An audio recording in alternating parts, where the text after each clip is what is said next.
So what actually happens to a gold rush town once the gold has run out? Bodie was once a booming gold rush town, but now it's a perfectly preserved ghost town, and people say that the buildings and the land are cursed.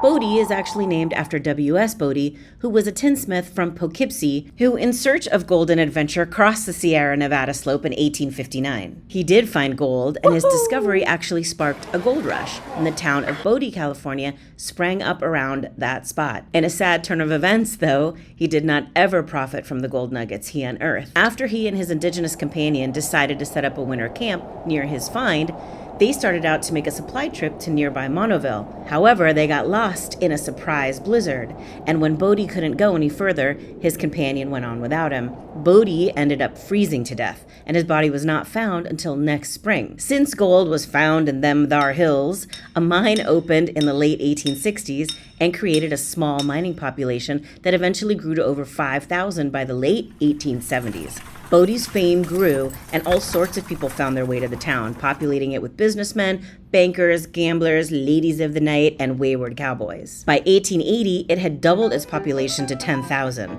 Interestingly, there were 3 breweries in the town that allegedly brewed 100-gallon barrels of whiskey daily. Bodie soon had a reputation as the most lawless and toughest mining camp in the West. Even though the town was declining, a railroad had to be created in order to bring in lumber, which ironically would prove to be the death knell of the town. In 1932, a small boy lit a fire with his father's matches that destroyed 95% of the wood in town. Shortly thereafter, the Depression hit and most of the town's last residents fled, leaving behind belongings and houses and rooms that are in a state of arrested decay. Bodie eventually became a total ghost town in the 1940s, and in 1966, the part of the town that had withstood the disastrous fire was designated a state historic park and national landmark. So would you wander around this ghost town?